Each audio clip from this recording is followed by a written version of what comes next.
आप सभी को का सादर वंदन और अभिनंदन। हार्दिक स्वागत करती हूँ इस मंच पर। आज विश्व हिंदी साहित्य सेवा संस्थान प्रयागराज उत्तर प्रदेश द्वारा आयोजित इस संगोष्ठी में आप सभी का स्वागत है, जिसका विषय है अन्य भाषाओं में राम कथा। मैं सरस्वती वंदना के लिए कार्यक्रम प्रारंभ करने के लिए हार्दिक स्वागत करती हूँ। इस पटल पर वंदना श्रीवास्तव जी का स्वागत है। आदरणीय महोदय, आपका सरस्वती वंदना के विश्व हिंदी साहित्य सेवा संस्थान के पावन मंच को मेरा नमन। ब्लर आ रहा है मेरा। ओम सरस्वती महाभागे विद्ये कमलोचने विद्यारूपी विशालाक्ष विद्याम देहि नमोस्तुते। माँ शारदे के चरणों में अपने भाव, अपने शब्द एक माला के रूप में पिरो कर अर्पित करने हेतु आप सभी के मध्य उपस्थित हूँ। मैं लखनऊ से वंदना श्रीवास्तव।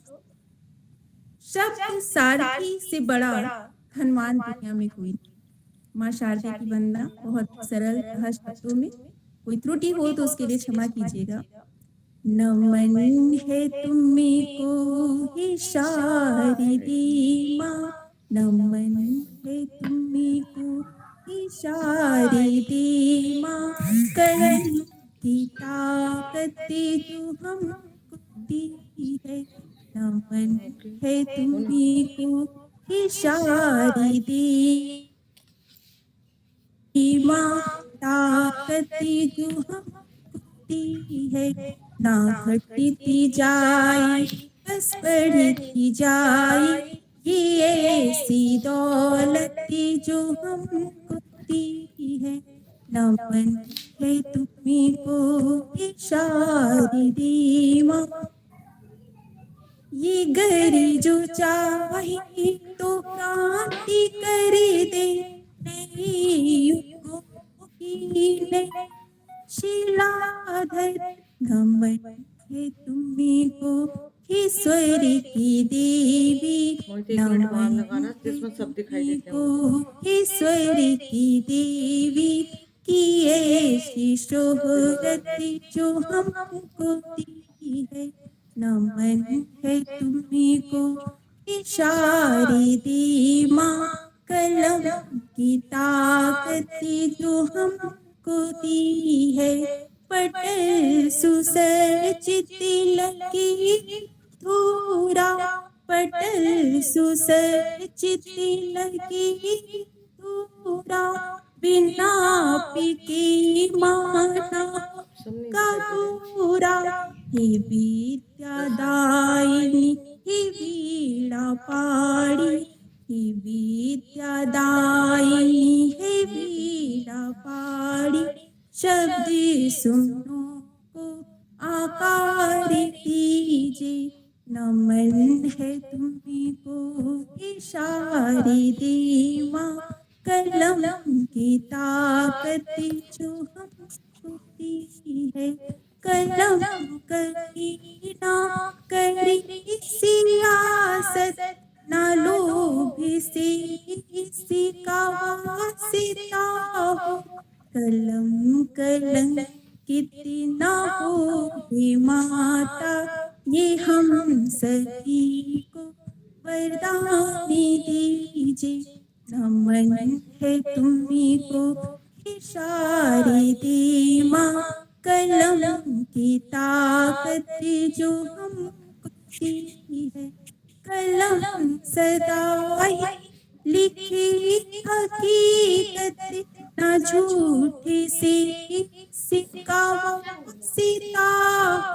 रही सुसज्जित कलम हे माता, रही सुसज्जित कलम हे माता। ये हम सभी को वरदान दीजिए, नमन है तुम्हें को शारदी माँ। कलम की ताकत जो हम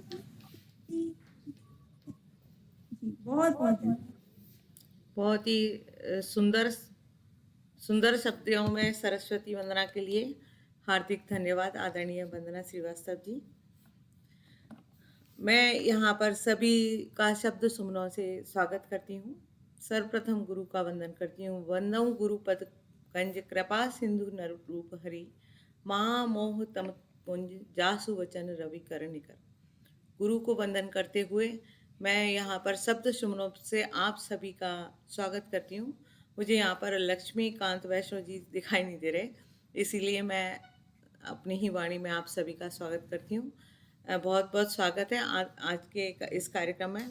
हमारी संस्था के अध्यक्ष महोदय और आज के इस कार्यक्रम के अध्यक्ष महोदय आदरणीय शहाबुद्दीन शेख सर का, संस्थान के सचिव आदरणीय गोकुलेश्वर द्विवेदी जी का, मुख्य अतिथि एवं विशिष्ट अतिथि का और वसंत कुमार माली जी का हृदय से स्वागत करती हूँ। और पद्म प्रिया श्री रामा कवंचम जी का हार्दिक स्वागत है।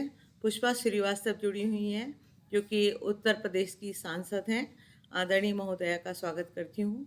वंदना श्रीवास्तव जी उत्तर प्रदेश प्रभारी, उनका भी हार्दिक स्वागत करती हूँ। डॉक्टर सतपा लाहू चौहान जी हैं, आदरणीय सर का इस मंच पटल पर स्वागत है। जैनबी जी हैं, उनका स्वागत है। और अविनाश कुमार वर्मा जी हैं, और उनका भी हृदय से अभिनंदन करती हूँ। आप सभी का सादर वंदन और अभिनंदन है इस संस्थान की ओर से। मेरे शब्दों में मैं डॉक्टर रश्मि चौबे, आज की संचालिका, बाल संसद प्रभारी एवं गाजियाबाद प्रतिनिधि उत्तर प्रदेश से, आप सभी का हार्दिक स्वागत है। और वक्ता के रूप में मैं इस मंच पर आप सादर आमंत्रित करती हूँ अविनाश कुमार वर्मा जी, आदरणीय शोधार्थी हिंदी विभाग, चौधरी चरण सिंह विश्वविद्यालय मेरठ, आदरणीय का स्वागत है यहाँ पर। सर, आप अपना वीडियो भी कृपया ऑन कर लीजिए जिससे हम आपको देख सकें, और माइक भी अपना खोल लीजिए। स्वागत है सर आपका। सर्वप्रथम मां शारदे को नमन और तत्पश्चात मैं आज के अतिथिगण जो मुख्य अतिथि हैं उनका मैं स्वागत हार्दिक अभिनंदन करता हूं। और आज का कार्यक्रम में जो श्रोता हैं और उनका भी मैं हार्दिक अभिनंदन करता हूं। और अभी कुछ समय ही पहले ही मैं विश्व हिंदी सेवा संस्थान प्रयागराज उत्तर प्रदेश से जुड़ा, और मैं अपने आप में काफी गर्व महसूस कर रहा हूं कि मुझे एक मंच मिला और यहां से मैं अपने विचारों को आपके समक्ष रख रहा हूं। स्वागत है। हमारे कार्यक्रम में का जो विषय है अन्य भारतीय भाषाओं में राम कथा। राम कथा यूं तो भारत की प्रमुख कई भाषाओं में लिखी है, असमी में लिखी है, तमिल में है, कन्नड़ में है, लेकिन मेरा जो विषय है वो तमिल भाषा में रामायण का परिदृश्य है कि तमिल में रामायण को किस प्रकार प्रस्तुत किया है महाकवि कम्बन ने राम अवतारम में, जो कि काफी अच्छे तत्कालीन समय के विद्वान कवि रहे हैं जिन्होंने तमिल भाषा में रामायण को लिखा है। लेकिन दोनों के प्रस्तुतिकरण में अंतर्भेद हमें स्पष्ट रूप से दिखाई देता है। वाल्मीकि जी ने रामायण को लिखा है उनके लेखन में, और कम्बन जी के राम अवतारम में, दोनों में ही राम की भूमिका को हम स्पष्ट रूप से देख पाते हैं। कम्बन रामायण 12वीं शताब्दी का सर्वप्रथम तमिल महाकाव्य है। 12वीं शताब्दी में चोल राजा द्वितीय के समय में महाकवि कम्बन ने रामायण के अमर काव्य की रचना की थी। यह अनुपम काव्य महाकाव्य है। संपूर्ण तमिल वाङ्मय का गौरव ग्रंथ माना जाता है।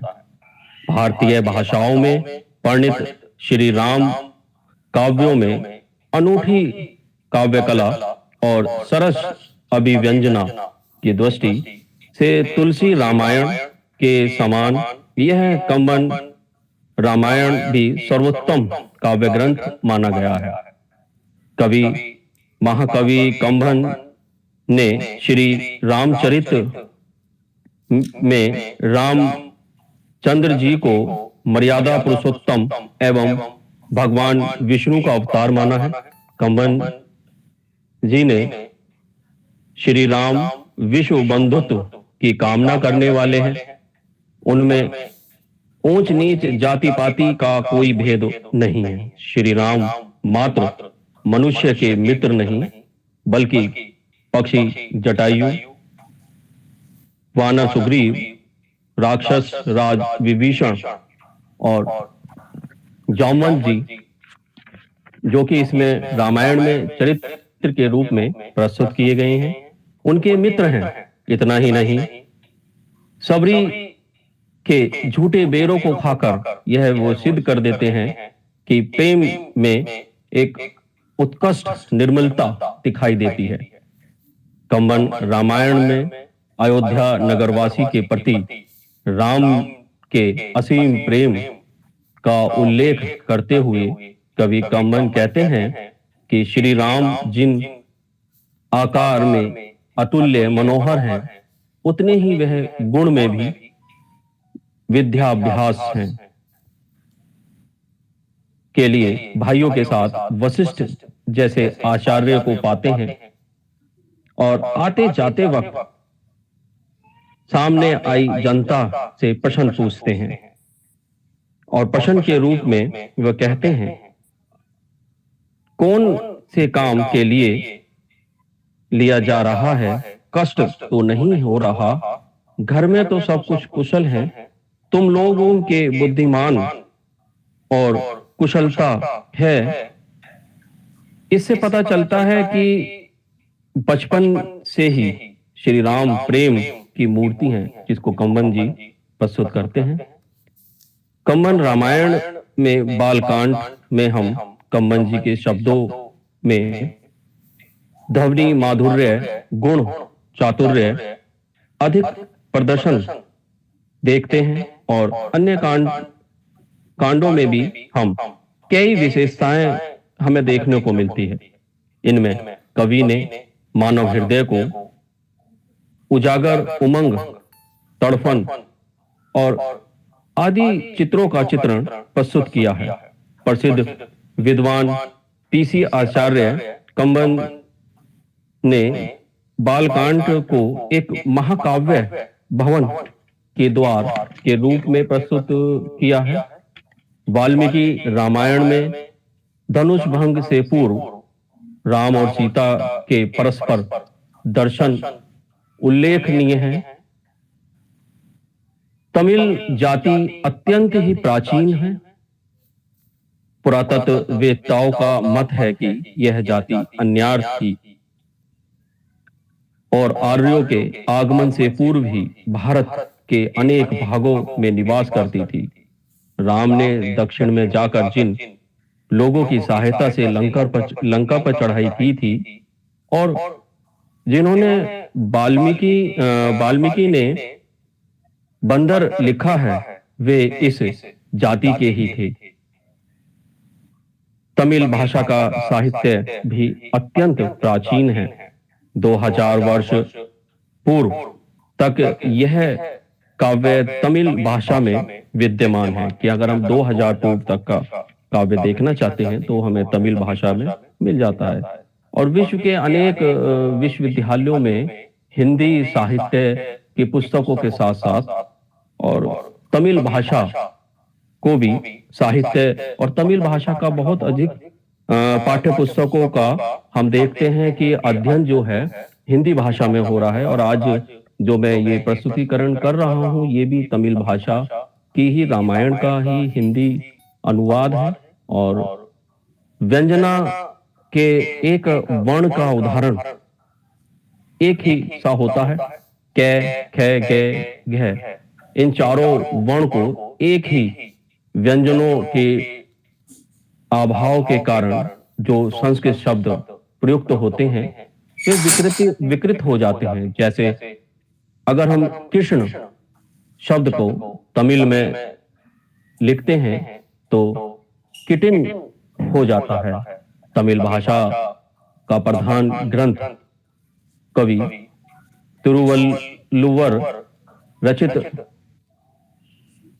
कुवल्य काव्य है, राम अवतारम या कम्मन रामायण तमिल साहित्य की सर्वश्रेष्ठ कृति है और एक वृद्ध विस्तृत ग्रंथ के रूप में है। इसके रचयिता कंबन कवि चक्रवर्ती की उपाधि से प्रसिद्ध हैं। कंबन की सर्वश्रेष्ठ रचनाओं कालों में के विषय में एक मनसा मंतव्य है कि राघव अय्यर की बहुमूल्य खोज के आधार पर हम यह मानते हैं कि राम अवतारम 1178 ईस्वी में समाप्त हुआ और इसका प्रकाशन 1185 में हुआ। श्री पीसी अय्यर के अनुसार कम्मन रामायण विश्व साहित्य में उत्तम कृति है। कंबन चोल राजा द्वितीय के शासन में दरबारी रहे हैं और इनका शासन काल समय 1202 के आसपास का रहा है। उन्होंने रामायण की रचना अपने बड़े ही प्रभावी ढंग से प्रस्तुत की है। इनका जन्म जिला तिंजौर मद्रास में हुआ था और कम्मन तिरुवतम काव्य में दक्ष हैं। उन्होंने भगवान शिव की प्रशंसा अपनी रामायण में की है। युग में कई उत्कृष्ट ग्रंथों की रचना हुई, किंतु उनका राम अवतारम इसमें सर्वोपरि है। रंगनाथ स्वामी का मंदिर का वह मंडप जहां पर कंबन ने राम अवतारम का प्रथम पाठ किया था। उपलब्धि ग्रंथ में 10,050 पद हैं और इन पदों को के माध्यम से कंबन जी ने पूरी राम अवतारम राम कथा का वर्णन प्रस्तुत किया है।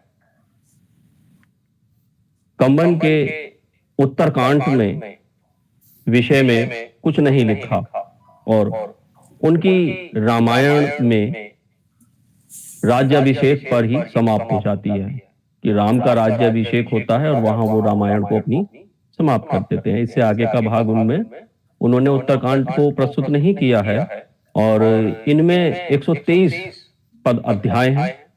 कंबन रामायण कथानक वाल्मीकि रामायण से लिया गया है, परंतु हम ये स्पष्ट रूप से देखते हैं कि कंबन ने मूलतः रामायण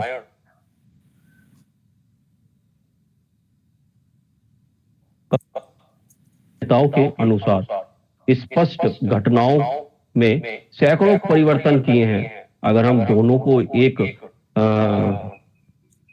दृष्टि से देखते हैं तो हम बहुत बड़ा अंतर्भेद हम देख पाते हैं और विविध परिस्थितियों में प्रस्तुत घटनाओं के चित्र, पात्रों के संवाद, प्राकृतिक दृश्य, उपस्थानम और पात्रों का मनोभाव की अभिव्यक्ति के में मौलिकता देखने को मिलती है। तमिल भाषा की अभिव्यंजना और संप्रेषणता को सशक्त बनाने के लिए भी कवि ने अनेक प्रयोग इसमें किए हैं। छन्नों विधान, अलंकार प्रयोग और शब्द नियोजन के माध्यम से कंबन जी ने अनुपम सौंदर्य की सृष्टि यहाँ पर प्रस्तुत की है। सीताराम का विवाह, सुपर्णखा प्रसंग, बाली वध, हनुमान द्वारा सीता संदर्शनम और इंद्रजीत वध, रावण युद्ध आदि प्रसंग अपने अपने काव्यात्मक सौंदर्य के कारण विशेष आकर्षक हैं। लगता है कि प्रत्येक प्रसंग अपने से पूर्ण है और नाटकीय ढंग से ओतप्रोत है। घटनाओं के विकास के सुनिश्चित क्रम में प्रत्येक घटनाएं प्रारंभ, विकास और परिसीमांत में एक विशिष्ट शिल्प विधान हमें देखने को सामने आया है। वाल्मीकि ने राम के रूप में पुरुष पुरातन नहीं है, अपितु महामानव का चित्र उपस्थित किया है, जबकि कंबन ने अपने युग दर्शन के अनुरूप राम को परमात्मा के अवतार के साथ आदर्श महामानव के रूप में प्रतिष्ठित किया है। वैष्णव भक्ति तत्कालीन मान्यताओं और जनता की भक्ति भावनाओं से जुड़े रहकर कंबन जी ने राम के चरित्र को महान और परिपूर्ण रूप में समन्वय के साथ आयामों के साथ प्रस्तुत किया है। रामायण के चरित्रों का चित्रण में कंबन ने तमिल संस्कृति, परंपरा, रीति रिवाज को ग्रहण किया है। हम भारतीय परिवेश में रामायण, वाल्मीकि रामायण को पढ़ते हैं तो यहाँ की संस्कृति हमें देखने को मिलती है उसमें, लेकिन जब हम कंबन जी की रामायण को पढ़ते हैं तो हमें तमिल की संस्कृति, तमिल के रीति रिवाज और वहाँ की परंपराएं देखने को मिलती हैं। तो तमिल के साहित्य में उन्होंने अपने परिवेश के अनुसार उस रामायण को अपने अनुसार बनाया है और एक तमिल परंपरा एवं रुचि का ग्रहण करने के कारण कंबन चरित्र चित्रण में वाल्मीकि रामायण से विरल हो गए हैं। दोनों में अंतर्भेद दिखाई देता है। उदाहरण के तौर पर वाल्मीकि के अनुसार सुग्रीव ने बाली की विधवा पत्नी से विवाह किया, जबकि कंबन के अनुसार रतन तथा सौभाग्य के बिना ही वे माता जैसी लगती हैं। कंबन जी ये बात कहते हैं, इसका मतलब उन्होंने पत्नी के रूप में स्वीकार नहीं किया, माता के रूप में स्वीकार किया। वाल्मीकि के अनुसार रावण ने सीता का हरण पंचवटी से किया, लेकिन कंबन जी कहते हैं अपने कथन में कि रावण ने संपूर्ण आश्रम के सहित ही पृथ्वी से वो भूमि के भाग को उठाकर ले गए थे, क्योंकि ब्रह्मा का उन्हें श्राप मिला था और उसके कारण वो सीता को स्पर्श नहीं कर सकते थे। वाल्मीकि जी ने कहा कि राक्षस ने सीता को लंका में कैद किया। कंबन जी इस बात में और जोड़ते हुए कहते हैं कि सीता लंकेश के हृदय में कैद थी। कंबन अंगद के शरण स्थल के विषय में भी लिखते हैं, जबकि इसका कोई उल्लेख वाल्मीकि रामायण में नहीं है। वाल्मीकि मौन है, पर कंबन ने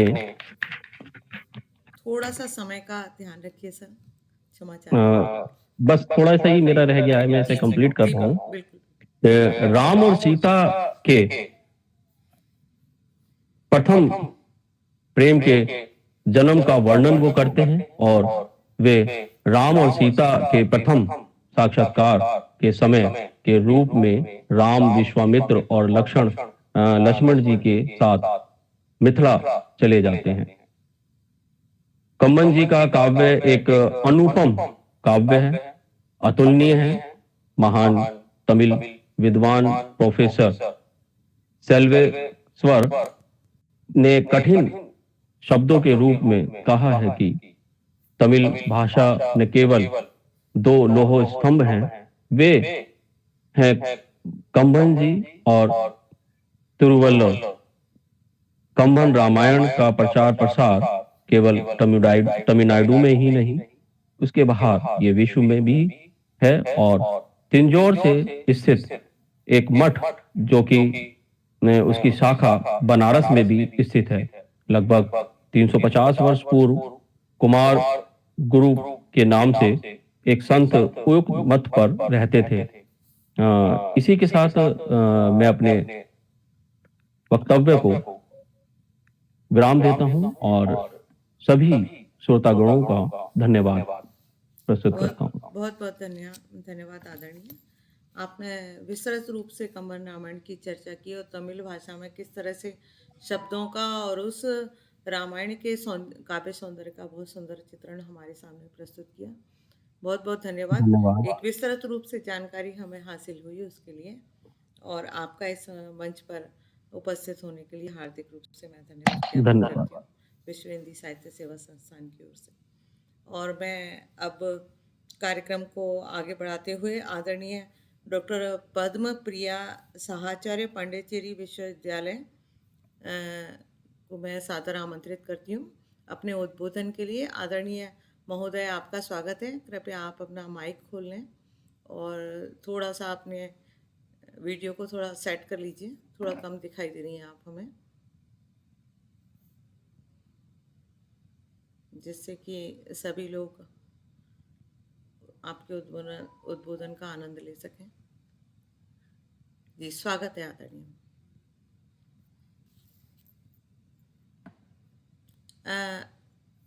आवाज अभी बंद है आपकी, खोल लीजिए कृपया।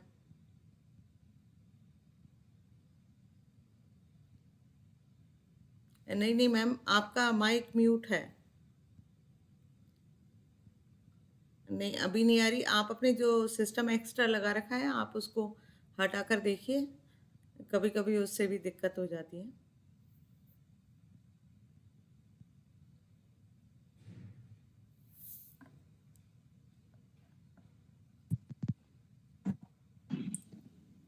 अब ठीक है?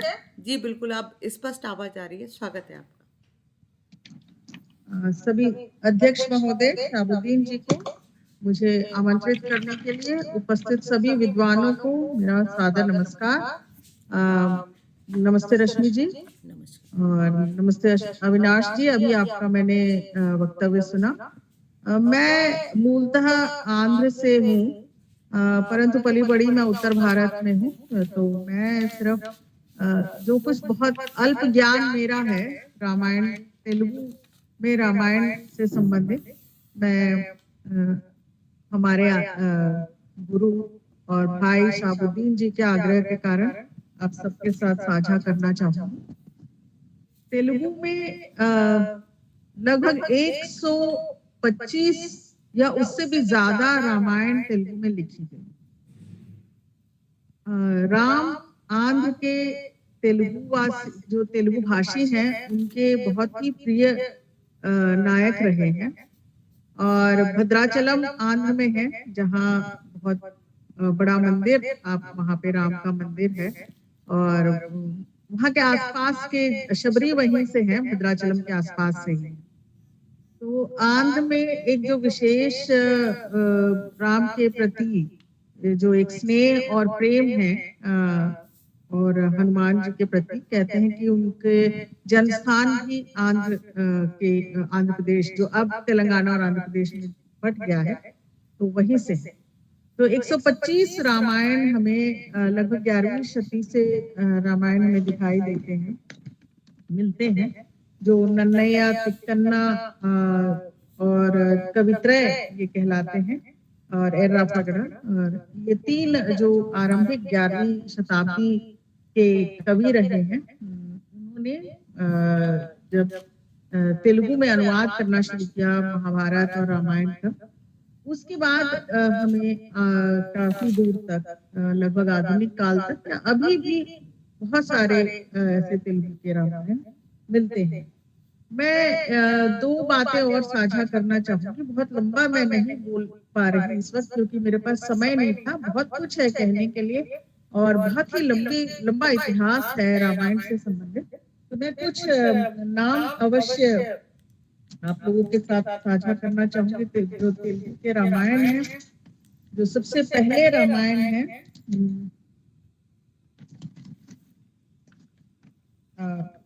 वो कुछ इस तरह से है, जो हमें 11वीं शताब्दी में मिलते हैं। 11वीं शताब्दी में नन्नैया ने राघवाभ्युदयम के नाम से रामायण लिखा। मंत्री भास्करुडु, भास्कर रामायणम शिथिल भागम, ये इसके बहुत ही शिथिल भाग हमें मिलते हैं। मल्लिकार्जुन भट्टू भी मंत्री भास्कर के साथ मिलकर जो हमें इनकी एक पूरा हमें उस समय का पूरी पोथी हमें नहीं मिल पाती है, कुछ ही भागों में मिल पाती है। फिर तिक्कन सोमयाजी निर्वचनोत्तर रामायण, ये एर्रा प्रगड़ रामायणम, कोरवी सत्यनारायण रामायणम, और छठे जो संख्या में हमें मोल्ला रामायण मिलता है। मैं इस थोड़े से और आपको नाम बताने के बाद मोल्ला पर मैं ध्यान केंद्रित करना चाहूंगी, क्योंकि 11वीं शताब्दी से लेकर 20वीं शताब्दी तक जितने रामायण मिलते हैं उसमें एकमात्र वो स्त्री हैं जिन्होंने तेलुगु में रामायण उन्होंने लिखी है और बहुत प्रसिद्ध भी है। उसके कई कारण हैं। तो मुल्ला आतुकूरी मुल्ला इनको कहते हैं। इसका कुरवी सत्यनारायण, अय्यल राजराम भद्रुडु, चित्रकवि वेंकटरमण कवि, रघुनाथ रायलु, घनगिरी राम कवि, मानूरी गोपाल राव, काणादम पेद्दन सोमयाजी। तो इसमें से कई जो कवि हैं प्राचीन कवि हैं, ये राम कथा को इन्होंने लिखा भी है और इसके जो व्याख्यान इन्होंने लिखे हैं, तो उसमें हमें निरंतर जो व्याख्याएं मिलती हैं उसमें कई सारे परिप्रेक्ष्य मिलते हैं।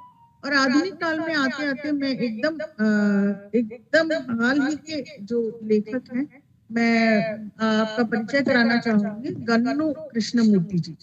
गन्नू कृष्णमूर्ति जी ने रामायण की जो व्याख्या की है, उन्होंने रामायण के पात्रों को पंच भूतों से जोड़ा। और उन्होंने राम को सूर्यवंशी जैसे कहते हैं, लेकिन उन्होंने इन चरित्रों को इस तरह से देखा कि राम सूर्य है और लक्ष्मण जो है वो चंद्रमा है और बाकी ग्रह जो है वो शत्रुघ्न है। तो उन्होंने बहुत ऊपरी स्तर पर मैं आपको बता रही हूँ, लेकिन उन्होंने एक बहुत ही बेहतरीन व्याख्या इसकी की है, जिसमें राम को एक भगवान ईश्वर रूप में नहीं बल्कि ऐसे मानव के रूप में, तुलसीराम चरित में भी हम यही देखते हैं कि राम जो है उनके गुणों के कारण वो मर्यादा पुरुषोत्तम हुए।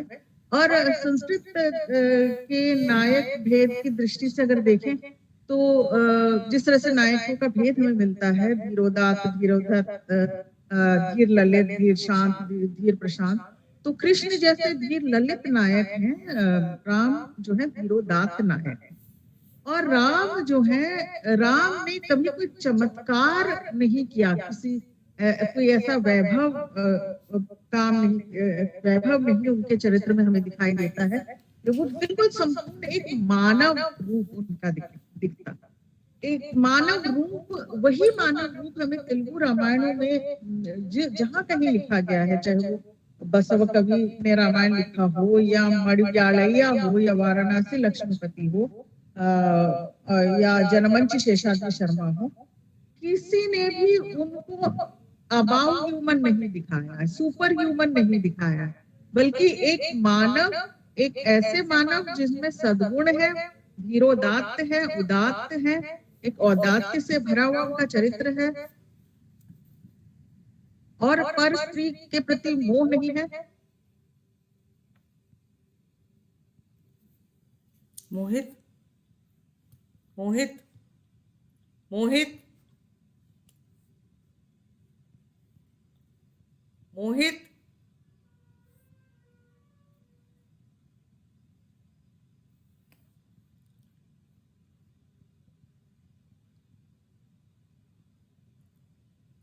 आपकी आवाज स्पष्ट रूप से नहीं आ रही है,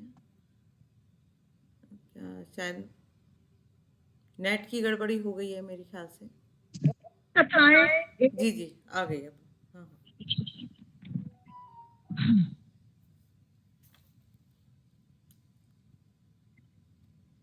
हाँ हाँ, जी आदरणीय, बोलिए, बीच में थोड़ा बंद क्या बंद हो गई थी आप। आप सुन पा रहे? हाँ बिल्कुल, नहीं, अब आप सुन सुन पा पा रहे। रहे? जी जी, हेलो? जी बिल्कुल, अब हाँ। स्पष्ट रूप तो से आ रहा। तेलुगु में एक बहुत ही विशिष्ट शैली है जिसमें दो कथाएं रामायण और महाभारत एक ही काव्य कृति में मिल जाती है। मतलब एक हो गया था। तो जैसे कि राघव, हाँ, जैसे कि राघव पांडव, हाँ, तो राघव पांडवीयम जैसे लिखा गया, तो ये तेलुगु में एक विशिष्ट शैली है कि एक ही साहित्यिक कृति में आप दो एक तरह से पढ़ने पर आपको रामायण की कथा मिलेगी।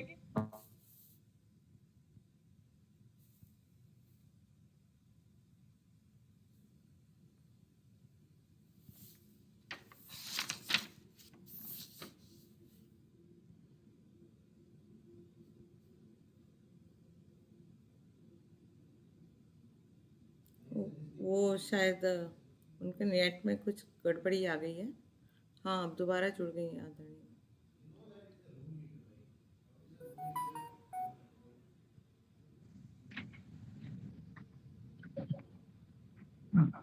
तो मैं आपको बता रही थी कि तेलुगु में एक विशिष्ट शैली है जिसमें एक ही काव्य कृति को एक शैली से पढ़ने पर आपको रामायण का बोध होगा, दूसरी शैली से पढ़ने पर महाभारत बोध है।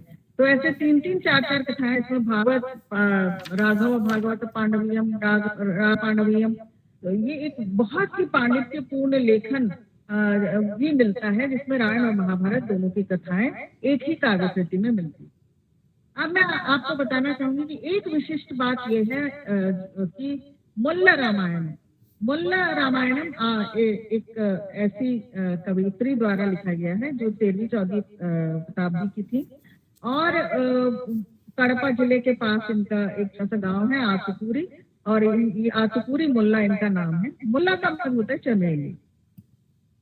तो ये बसव संप्रदाय वाले परिवार में पैदा हुई थी और इनकी माता की मृत्यु बहुत कम उम्र में हो गई थी। 9 साल की उम्र में ये स्वयं विधवा हो गई थी।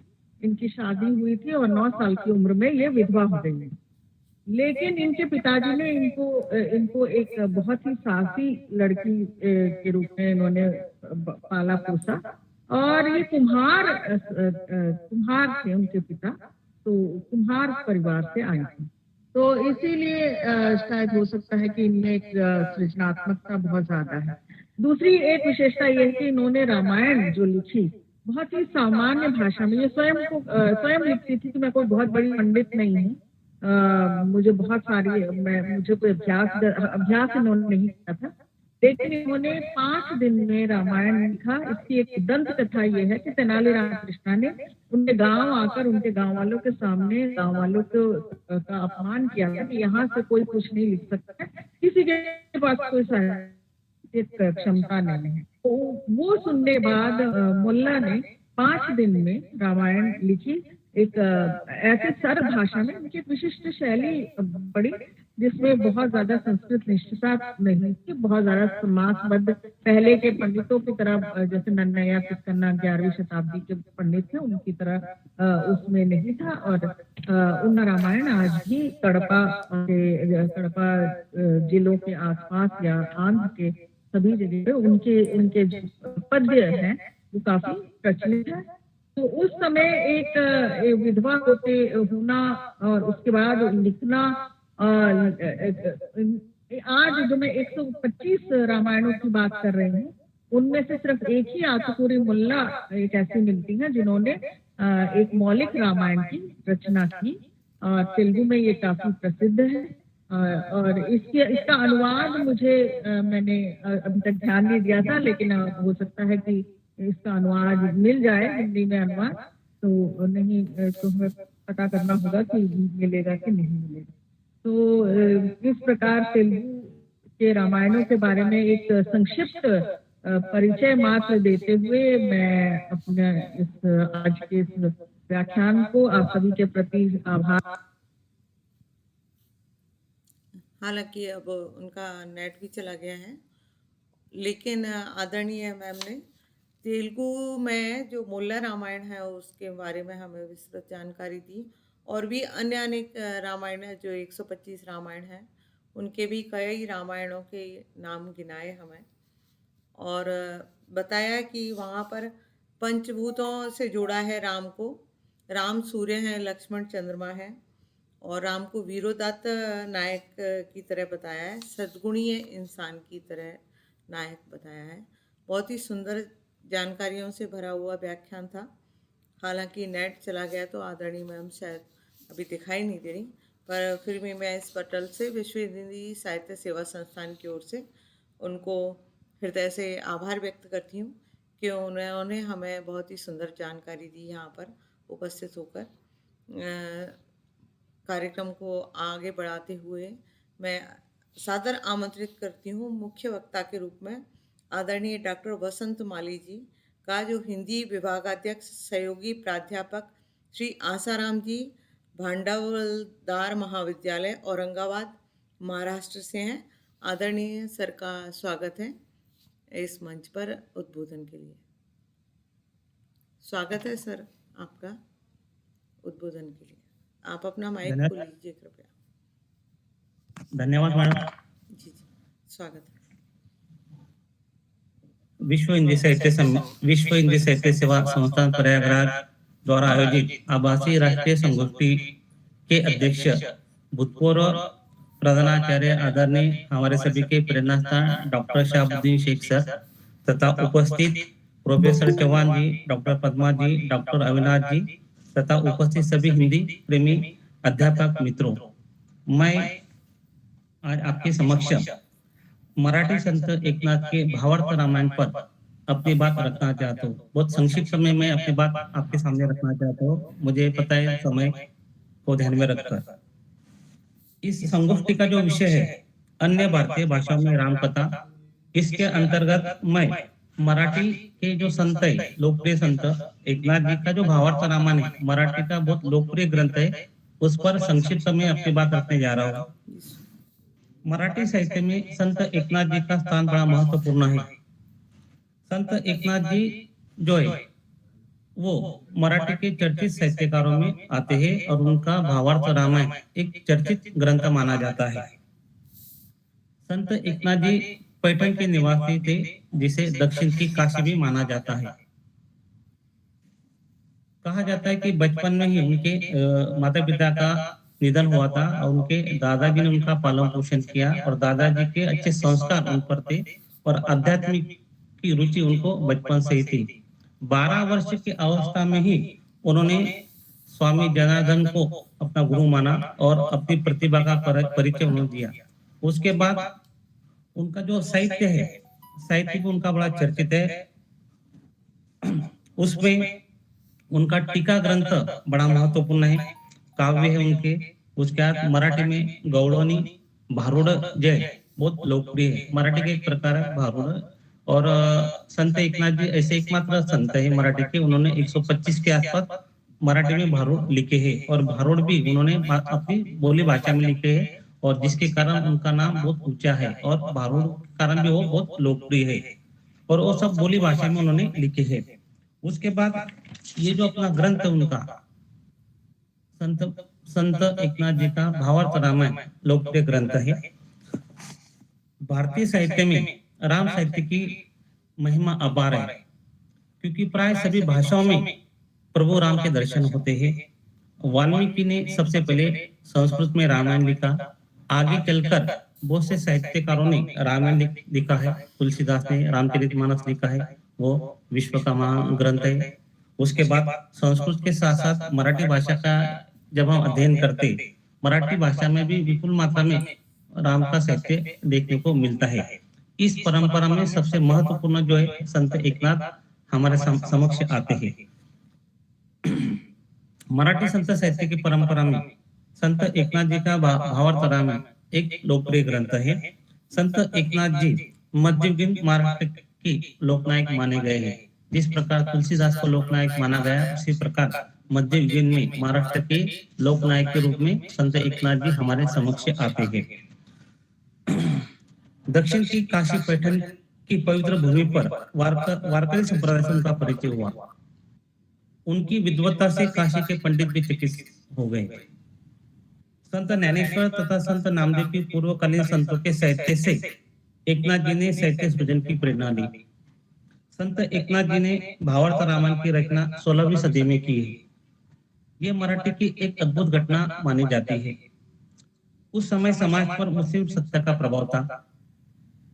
ऐसे समय में संत एकनाथ जी के सामने साहित्य, भजन, कीर्तन, समाज प्रबोधन करने के अलावा कोई दूसरा मार्ग नहीं था। ऐसे समय संत एकनाथ जी ने इस ग्रंथ की रचना की। यह मराठी साहित्य के लिए एक प्रकार से अद्भुत घटना थी।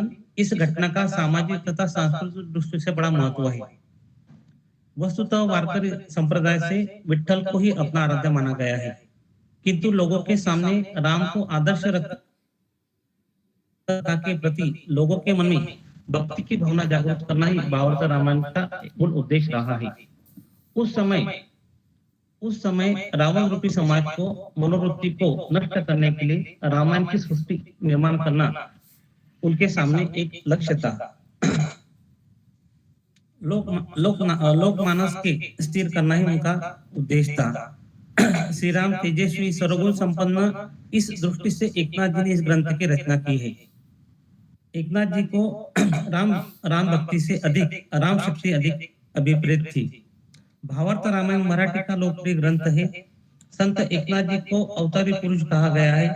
कहा जाता है कि अपना अवतरण कार्य समाप्त होने से पहले उन्होंने इस ग्रंथ का अध्ययन सृजन किया, किंतु उनके मृत्यु के बाद उनके प्रिय शिष्य गावबा ने इस ग्रंथ को पूरा किया है।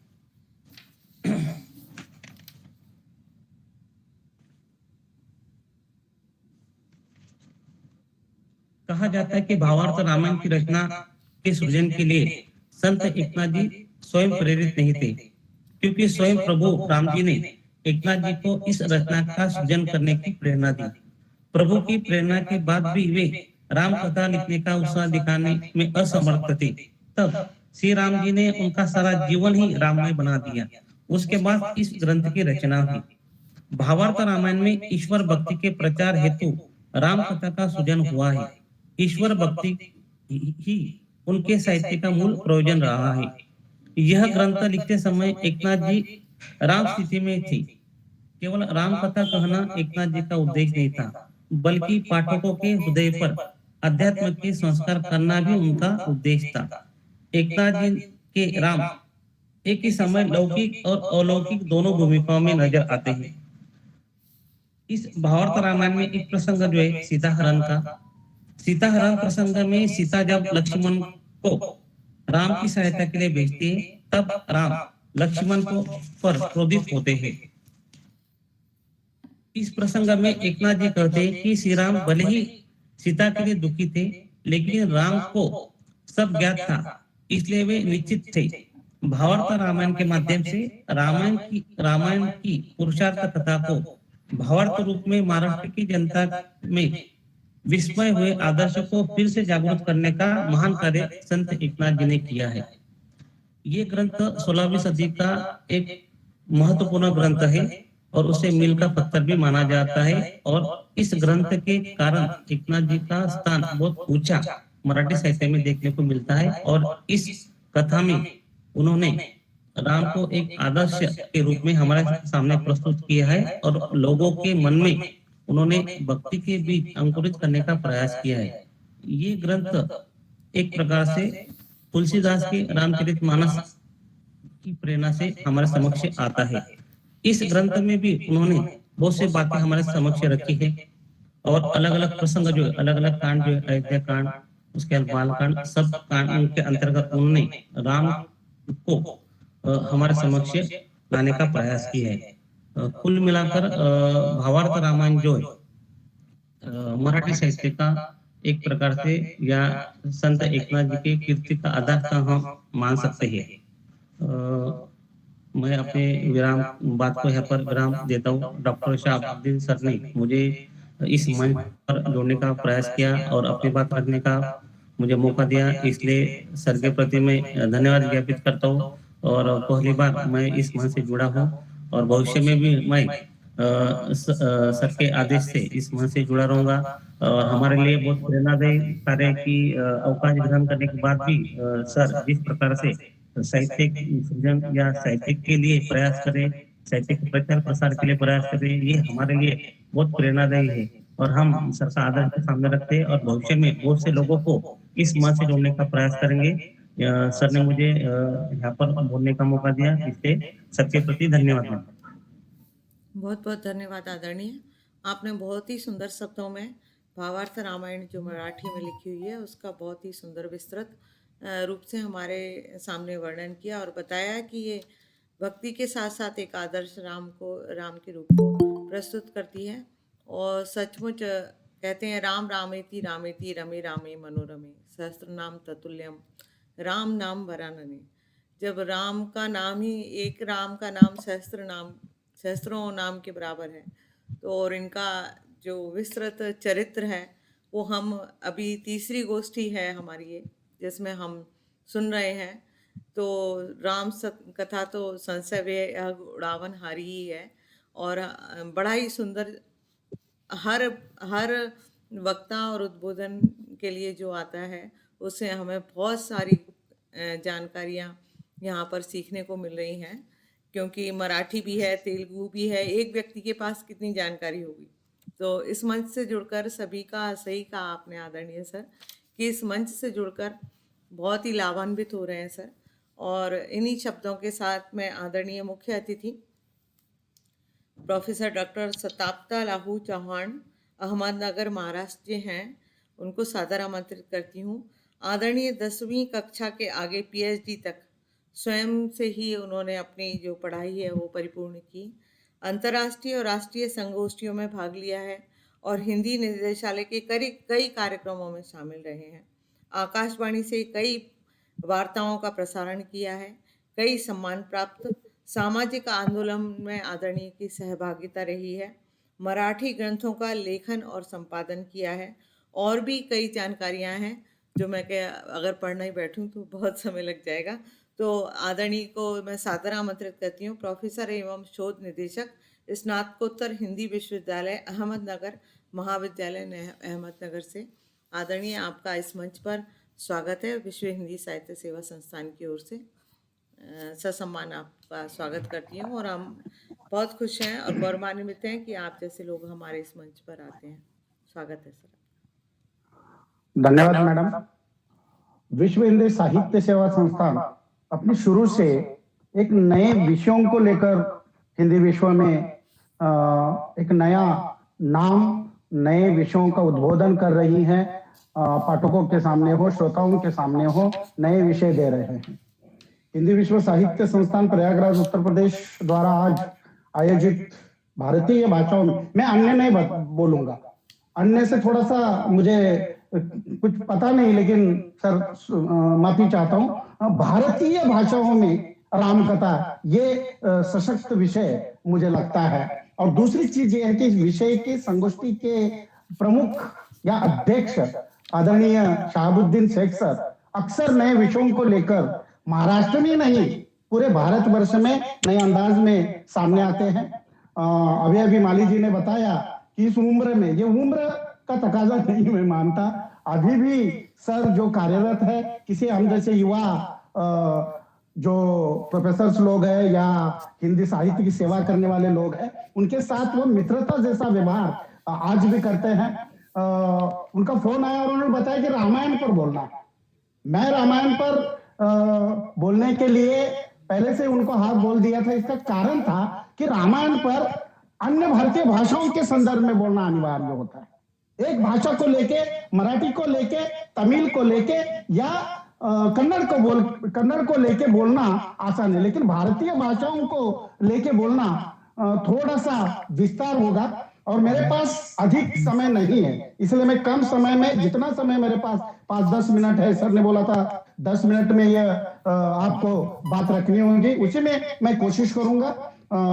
विशिष्ट अतिथि के रूप में पद्म प्रिया जी है, वसंत माली जी हैं, गोकुलेश्वर द्विवेदी जी हैं, डॉक्टर वंदना श्रीवास्तव जी हैं, लक्ष्मणकांत वैष्णव जी हैं, डॉक्टर रश्मि चौबे जी हैं और संयोजिका पुष्पा श्रीवास्तव जी है, सभी ऑनलाइन जुड़े मेरे मित्र कई यहाँ पोर्टल पर दिखाई दे रहे हो, सभी को मैं इस संगोष्ठी में स्वागत करता हूं और मेरे विचार आप सुनेंगे ऐसी आशा रखता हूं।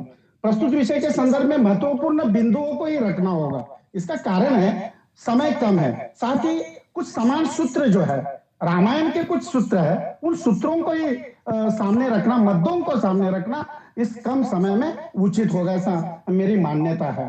एक रूपरेखा के संदर्भ में, एक भारतीय भाषाओं के संदर्भ में एक नई एक आध बात रखनी होती है, वो बात मैं आज रखने की कोशिश करूंगा। मुझे नहीं लगता कि मैं नया दे पाऊंगा, नहीं दे पाऊंगा, लेकिन निश्चित रूप में इसमें इस व्याख्यान से कुछ नया देने की कोशिश निश्चित होगी। आशा है आप भारतीय भाषाओं में राम कथा विषय के संदर्भ में मेरे विचारों को स्वीकार करेंगे। देखिए, भारत में स्वतंत्रोत्तर काल में संस्कृत में राम कथा पर आधारित अनेक महाकाव्य हैं और महाकाव्य लिखे गए हैं। उसमें राम कीर्ति सबसे महत्वपूर्ण है और अनेक भाषाओं में जो राम कथाएं लिखी गई उन्हीं का एक स्रोत है। वो स्रोत है संस्कृत में लिखे हुए ग्रंथ है, हिंदी में लिखे हुए ग्रंथ है, जो मूल में भारतीय भाषाओं के हैं। 4-5 पुस्तकें भारतीय भाषाओं के संदर्भ में राम कथाएं जो है वो पुस्तकें आज भी वाणी प्रकाशन हो या अन्य प्रकाशन हो या पहले वाले आर्काइव्स में 2-4 किताबें अभी भी पीडीएफ के रूप में प्रकाशित हुई है। उन्होंने क्या किया है, उन पुस्तकों को अभी वो प्रकाशन से बाहर है, इसलिए उनका आर्काइव के माध्यम से, आर्काइव की जो लाइब्रेरी है उनके माध्यम से वो प्रकाशित हो चुके, जरूर आप पढ़िएगा। रामकथा को किसी भी धर्म के साथ जोड़ना, आजकल रामकथा होगी करके किसी एक धर्म के साथ, हिंदू धर्म के साथ जोड़ने की कोशिश होती है। मैं चाहता हूं रामकथा को किसी भी धर्म के साथ न जोड़कर मानवता के साथ जोड़ना अनिवार्य है। मानवता केंद्र में है रामकथा के, ये हम छोड़ रहे हैं इसको, और रामकथा को हम किसी एक धर्म के साथ जोड़ रहे हैं, ये गलत है। और इसीलिए मेरी अपनी मान्यता है मानवता के साथ जोड़ना उचित होगा। साथ ही साथ कथा संपूर्ण मानव जाति के लिए मार्गदर्शक है, किसी एक धर्म के लिए नहीं, किसी एक जाति के लिए नहीं, किसी एक पंथ के लिए नहीं। ये कथा जो है, राम कथा जो है, वो मानव जाति के लिए, संपूर्ण मानव जाति के लिए मार्गदर्शक है। सभी रामायणों में मैं बता रहा हूं 150 से ऊपर रामायण है। मैं अगर नाम गिनूं तो भी 10 मिनट चले जाएंगे, इतने सारे रामायण हैं। और उन रामायण की कथाओं में, उनमें से मैंने 40 रामायण पढ़े हैं।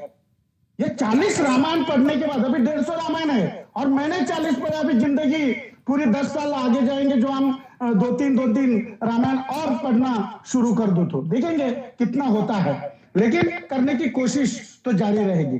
सभी रामायणों में चित्रित मानवेतर प्राणी भी है। यह मानवेतर शब्द सबसे महत्वपूर्ण है। सभी पहले वक्ता ने उस पर चर्चा की है, सुग्रीव हो, जामवंत हो या अन्य मानवेतर प्राणी हो, उनके संदर्भ में चर्चा की है। मैं उसको ज्यादा चर्चा में नहीं लाऊंगा, लेकिन एक तोषणीवाल जी का ग्रंथ है रामायण में मानवेतर प्राणियों का योगदान, या मानवेतर प्राणी, रामायण में मानवेतर प्राणी।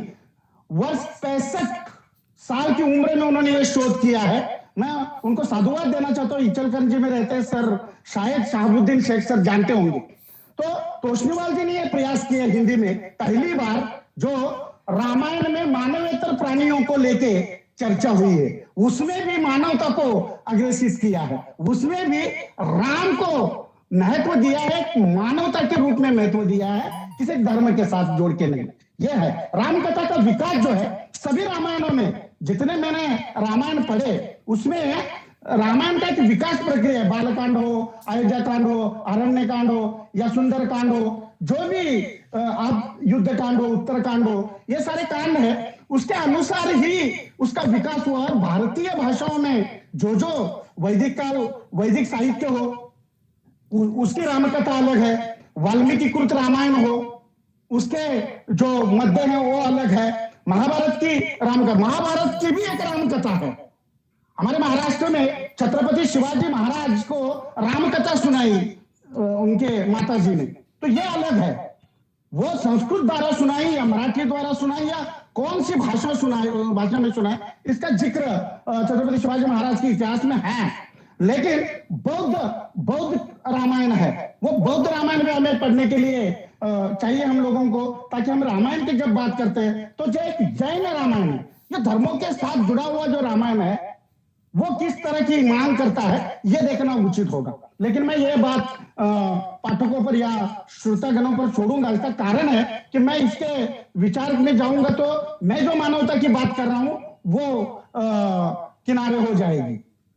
इसीलिए भारतीय भाषाओं में जो राम कथाएं हैं, हिंदी के अनेक राम कथाएं हम लोग जानते हैं, आप भी जानते हैं, मैं ज्यादा जिक्र नहीं करूंगा। अभी माली जी ने जिस पर अपना व्याख्यान दिया, वो मराठी साहित्य के प्राचीनतम राम कथा जो है एकनाथ कृत भावार्थ है, जिसकी रचना 16वीं शताब्दी के अंत में हुई। 16वीं शताब्दी में मैं नहीं मानूंगा, मैं अंत में मानूंगा। और आजकल जो गदी माडगुलकर जी लिखित गीत रामायण को हम छोड़ते हैं। मराठी में है, जब गौरी गीत गाया जाता है, बाळा गणूर रे गणपती बाळा कुटर जातो मामाच्या गावाला, खंडी या सुपाऱ्या मामाच्या देवाला, राम या भक्तीला गेलो तुपया, हनुमान जी आले सागर भक्तील, ये मराठी में है। उसको जोड़ा है बाळा गणूर गणपति, यानी गणपति उत्सव में वो जोड़ा है, लेकिन उसके साथ हनुमान और राम को जोड़ा है। ये सारी महिलाएं जो है, अशिक्षित महिलाएं महाराष्ट्र में है, वो गौरी में गौरी गीत, जिसको फोक लिरिक बोलते हैं, जिसको हम लोक साहित्य बोलते हैं, महाराष्ट्र के लोक साहित्य में भी रामायण की झलक दिखाई देती है। अगर ये विषय आगे जाके शाहबुद्दीन सर से मैं नम्र निवेदन करूंगा, आगे जाके लोक साहित्य, महाराष्ट्र के लोक साहित्य में रामायण जो है वो भी एक सशक्त विषय अनुसंधान के लिए हो सकता है। हम लोग तो चर्चा करते हैं, लेकिन आगे जाके इस पर अनुसंधान होना चाहिए। मराठी राम साहित्य में सीता स्वयंवर नामक रचनाओं का बाहुल्य है। सीता स्वयंवर को लेकर मराठी रामायणों में बहुत सारी चर्चा हो गई। 17वीं शताब्दी के कृष्णदास का युद्धकांड, मुक्तेश्वर का संक्षिप्त रामायण तथा अहिमहिरावध, माधव स्वामी के 2 रामायण, समर्थ रामदास का लघु रामायण, सुंदरकांड, युद्धकांड, बेनाबाई का रामायण भी एक प्रसिद्ध है। लेकिन उसकी कापी एक 2-3 पृष्ठ मिले हैं, लेकिन कापी उसकी नहीं मिली है। लेकिन वो हैदराबाद के व्यास लाइब्रेरी में है, ऐसा मुझे पता चला है। आप लोग भी देखिएगा, अगर बेनाबाई का रामायण अगर मिलता है तो संपर्क कीजिएगा, और उस तरह से उसको विस्तार के साथ प्रस्तुति करने के लिए वो आज आवश्यक है।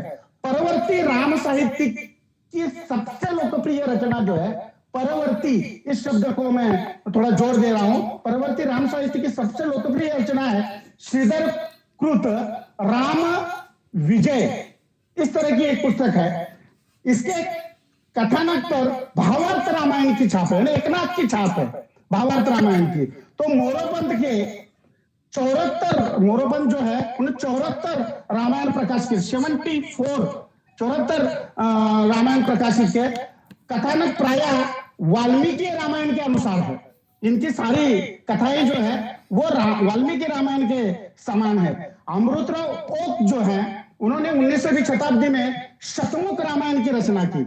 इसके 3 आलेख दिल्ली विश्वविद्यालय की लाइब्रेरी में मिलते हैं, और बाकी के 2 आलेख जो शतमुखी रामायण पर है, तो Indian institute of advance study, भारतीय उच्च अध्ययन संस्थान, राष्ट्रपति निवास शिमला, यहाँ बहुत बड़ी लाइब्रेरी है ह्यूमैनिटीज और सोशल साइंस की, वहां ये 4-5 आलेख संपादित रूप में मिलते हैं। तो गुजरात के लगभग 50 साहित्यकारों ने रामकथा विषयक साहित्य का सृजन किया है। गुजरात के 50, मराठी का तो बता दिया, इसलिए मैं अन्य भाषाओं के संदर्भ में जोर दे रहा हूं।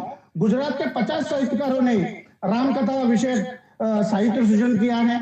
आशायतकृत रामलीलापदी 14वीं शती में आ गई, भालनकृत राम विवाह, राम बाल चरित्र, मंत्री कर्मन जो है उनके कृत सीताहरण, लावण्य समय नाम का एक लेखक है, उसमें उनके कृत रावण मंदोदरी, संवाद जो है वो चित्रित हो गया। मैं जानता हूं कि समय कम है, लेकिन जाते जाते बताऊंगा, भारत में एकमात्र मंदोदरी मंदिर हाटू पीक पे है, हिमाचल प्रदेश में। मैं वहां के पैदल चल के गया था, बहुत दिक्कत वाला रास्ता है, लेकिन ये क्या है, मैंने वहां के निजी जो लोग रहते हैं, अध्ययन करता रहते हैं, उनसे बातचीत की वहां जाके हिमाचल प्रदेश में क्या है, मंदोदरी के साथ क्या हुआ, मंदोदरी का मंदिर भारत में कैसा, किस तरह से, उसके सारा इतिहास है और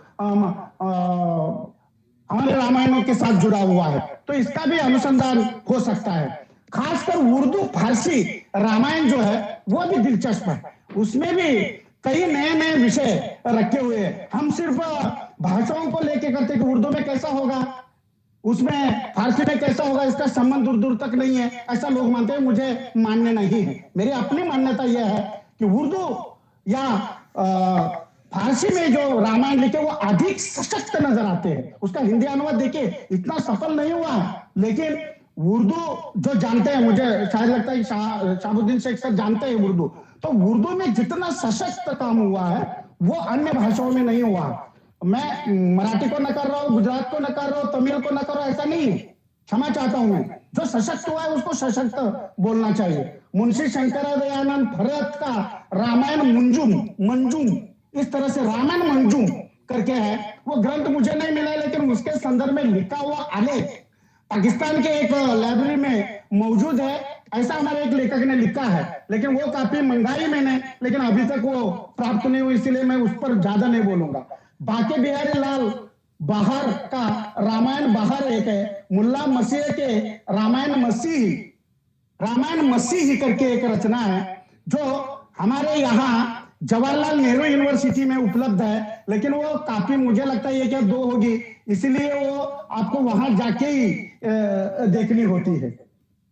तमिल में अभी कंबन का, मैं ज्यादा तमिल पर नहीं बोलूंगा, लेकिन यहाँ जिक्र किया है, तमिल में कंब रामायण में स्थानीय रंगत है। स्थानीय रंगत, तमिल के मेरे मित्र अभी बोले, स्थानीय रंगत जिस भाषा में होती है, जिस साहित्य में होती है, वो वहां के तमिल लोगों को वो अच्छी लगती है। मैंने वहां का परिसर देखा है, वहां नवलेखक शिविरों के लिए मैं गया हूं, तो वहां से रामायण जब मैं पढ़ के गया, तमिल रामायण पढ़ के गया, तब पता चला कि यहाँ की भूमि जो है, वहां का वातावरण है, बाहरी रंगत है, वो रामायण में बिल्कुल आ चुकी है। भारतीय भाषाओं के कविगण श्री राम के उदात्त चरित्र से अत्यंत प्रभावित हुए और उन्होंने अपने अपने ढंग से विराट व्यक्तित्व को रूपायित करने का सफल प्रयास किया है। जिस प्रकार एक वस्तु को हम 4 लोग अलग अलग ढंग से देखते हैं, उसी तरह विद्वानों ने रामायण को, राम कथा को देखा है, इसमें दो राय नहीं। मैं जिस तरह से देखता हूं, मैं जिस तरह से विचार रखता हूं, उस तरह के अन्य विद्वानों ने रखनी चाहिए, मैं कतई मानता नहीं। अपने अपनी तरफ से जिस तरह से हम रख पाएंगे विद्वान, उस तरह से रखना अनिवार्य है, लेकिन बात होनी चाहिए। यह बात होगी तब कहीं जाकर साहित्यकार हो, साहित्य का चिंतन हो, दृष्टिकोण जो है वो भिन्न रहेगा, लेकिन नई बात हम सामने रख सकते हैं। साहित्यकार चाहे प्राचीन परंपराओं अथवा आख्यानों का आधार बनाकर अपने साहित्य का भले ही सृजन करे, लेकिन उसकी पृष्ठभूमि जो है वो समकालीन समाज प्रतिबिंबित होता है। यह ध्यान में रखिए। समकालीन रामायण है भले ही पहले प्राचीन है, लेकिन आज का समकालीन समाज इन साहित्यकारों ने चित्रित किया है। इस प्रासंगिकता को भी हमें देखना चाहिए। कन्नड़ में राम कथा और तौरवे रामायण, कंबन और तुलसी के नारी पात्र, कंबन और तुलसी, इनका तुलनात्मक अध्ययन होना जरूरी है। अभी तमिल के सर ने बताया। मलयालम और चित्र रामायण, चित्रों के अनुसार रामायण जो है उस पर चर्चा होनी चाहिए। तेलुगु का रंगनाथ रामायण इस तरह से तेलुगु का है। महाकवि भानुदास का नेपाली रामायण, मैं नेपाल गया था, नेपाल के लोगों को पूछा कि रामायण के संदर्भ में क्या है, तो हिंदी में वो लोग बहुत सारी बातें करते हैं, नेपाली में भी करते हैं, बहुत सारी बातें हैं। मेरे पास अभी समय नहीं तो मैं बताता। मराठी का भी बताया, भावार्थ रामायण है। महाकवि बलराम का उड़िया रामायण है, बहुत बढ़िया है। बोलते हैं, मेरे एक मित्र समीर मोहपात्रा है, वो अक्सर इस रामायण पर बातें करते हैं। आदिवासी जनभाषा है, हमारे भारत में आदिवासी है, हमारे महाराष्ट्र में आदिवासी धुलिया और शाहदूर, मुझे लगता है धुलिया और तोरणमाल वगैरह जो प्रदेश है, उस प्रदेश में आप जाएंगे तो आदिवासी जनभाषाएं और राम कथाएं जो है वो हमें दिखाई देती है। असमीय का कंदीली रामायण, असमी जो भाषा है उसमें कंदीली रामायण करके है, वो भी संक्षिप्त है लेकिन अच्छा है।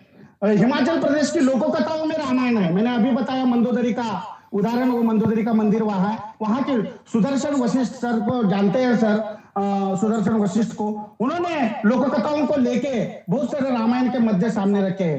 पंजाब का राम काव्य, पंजाब में राम काव्य को लेकर बात हुई है। मैं इन सारी भारतीय भाषाओं को लेके बहुत सारे विस्तार के साथ बात करना चाहता था, लेकिन समय बहुत कम है, इसलिए मैं अंतिम चरण में 2 मिनट में मैं मेरी बात समाप्त करूंगा। मुझे पता है मेरे पास समय बहुत कम है, लेकिन विदेशों में भी रामकथा है। जैसे भारतीय भाषाओं में रामकथा है, वैसे विदेशों में रामकथा, वो मैं मुद्दा यहाँ छोड़ना नहीं चाहता। जैसे भारतीय भाषाओं में मैंने बताया, उस तरह से विदेशी भाषाओं में तिब्बती रामायण, तिब्बती रामायण है, खेतानी रामायण है, पूर्वी तुर्किस्तान जो है वहां देखो, प्रदेश में जो धर्म पलता है उस धर्म के विरोध में लोग बोलते हैं, वही धर्म रामायण को अपनाता है। ये बहुत बड़ी बात है, ये मानवता की बात है, राष्ट्रीय नहीं विश्व एकता की बात है।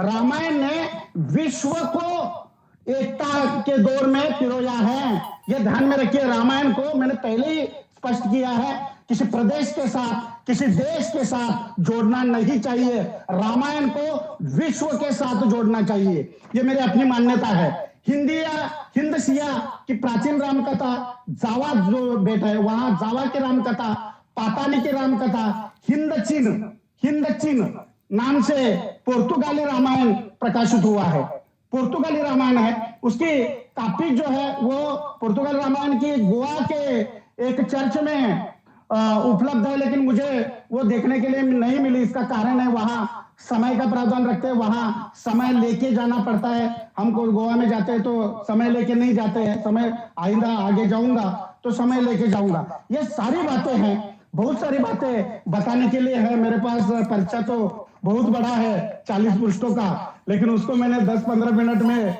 आपके सम्मुख रखने का प्रयास किया है। मुझे जो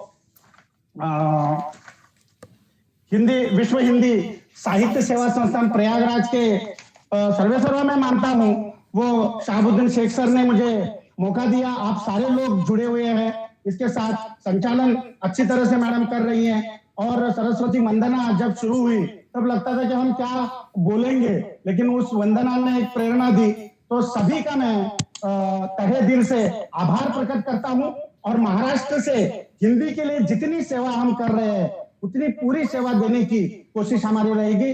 धन्यवाद। बहुत बहुत धन्यवाद सर। सच कहूँ तो आपने इतना सुंदर उद्बोधन और ज्ञानवर्धक था, जिसको मुझे लग रहा था कि एक एक शब्द मैं लिख लूँ, और लिख नहीं पाई। और मुझे ऐसा लगता है कि विश्व हिंदी साहित्य सेवा संस्थान की हमारी पत्रिका छपती है, उसमें अवश्य आप इन पृष्ठों को छापने के लिए वहाँ भेजें, जिससे अन्य अनेक लोगों को इस तरह का ज्ञान प्राप्त हो जाए। क्योंकि आपने सिर्फ भारत ही नहीं बल्कि तिब्बत में, नेपाल में, अन्य अनेक विदेशों में जो राम कथा है उसकी विस्तृत रूप से आपने चर्चा नहीं कर पाए समय कम के कारण, लेकिन आपने एक बता दिया कि यहाँ पर ये उपलब्ध है और जिसको जानकारी लेनी है तो आप अवश्य, मेरा अनुरोध रहेगा कि आप इन प्रश्नों को आप हमारी पत्रिका में छपाएं, जिससे और लोग जी मैडम। और रामायण को आपने एक बहुत बड़ी बात कही कि रामायण ने विश्व को एकता के सूत्र में बांधा है।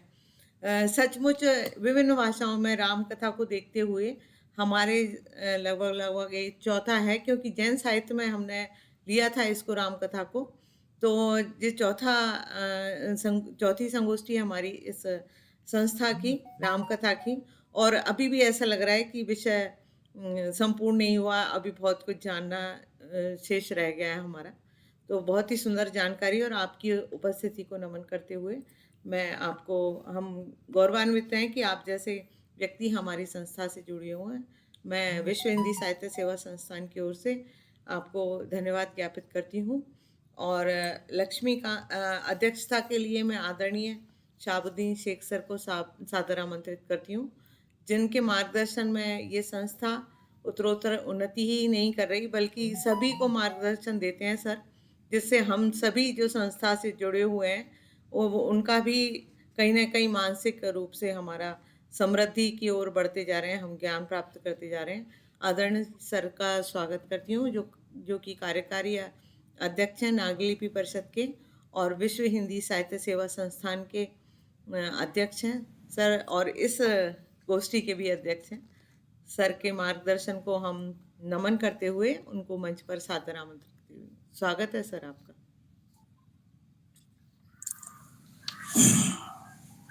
प्रथमतः सभी को नमस्कार। विश्व हिंदी साहित्य सेवा संस्थान प्रयागराज के तत्वावधान में आज की गोष्ठी आयोजित है। इस गोष्ठी का विषय है अन्य भाषाओं में राम कथा। डॉक्टर रश्मि चौबे जी ने पहले बताया है कि संस्थान की ओर से राम कथा को लेकर ये चौथी गोष्ठी है। इसके पूर्व संस्कृत में राम कथा, हिंदी में राम कथा और भी 2 गोष्ठियां हो चुकी है। आज की गोष्ठी का विषय अन्य भाषाओं को लेकर रहा, जिसके लिए पटल पर उपस्थित है डॉक्टर गोकुलेश्वर कुमार द्विवेदी जी, जो संस्थान के सचिव है। सुंदर संचालन कर रही है डॉक्टर रश्मि चौबे, गाजियाबाद उत्तर प्रदेश से है, जो उत्तर प्रदेश इकाई की प्रभारी है। बाल संसद, संस्थान की बाल संसद की राष्ट्रीय प्रभारी है। सरस्वती वंदना प्रस्तुत की है वंदना श्रीवास्तव ने। लगभग 6 महीने के बाद वंदना श्रीवास्तव से आज पुनः संपर्क हुआ है, उनका स्वागत है। इसके उपरांत लक्ष्मीकांत वैष्णव जुड़े हुए हैं। संस्थान के अन्य प्रतिनिधि उपस्थित है और एक अच्छे विषय को लेकर इस आभासी राष्ट्रीय गोष्ठी में 4 वक्ताओं ने बहुत सुंदर, अध्ययनपूर्ण और ज्ञानवर्धक अपने उद्बोधन यहाँ दिए हैं। सबसे पहले उद्बोधन देने वाले हमारे वक्ता रहे हैं श्री अविनाश जी, जो चौधरी चरण सिंह विश्वविद्यालय मेरठ उत्तर प्रदेश में शोधार्थी है और एक शोधार्थी के रूप में उन्होंने तमिल भाषा में राम कथा को लेकर अपनी बात यहाँ पर रखी है। कंबन रामायण को उन्होंने यहाँ एक समीक्षात्मक रूप में प्रस्तुत किया है। अपने उद्बोधन में उन्होंने यह भी कहा है कि वाल्मीकि रामायण कंबन रामायण में क्या थोड़ा सा अंतर है, उस अंतर को हमारे सम्मुख रखा है और रामायण से संबंधित बहुत सारी बातें हमारे सम्मुख रखी।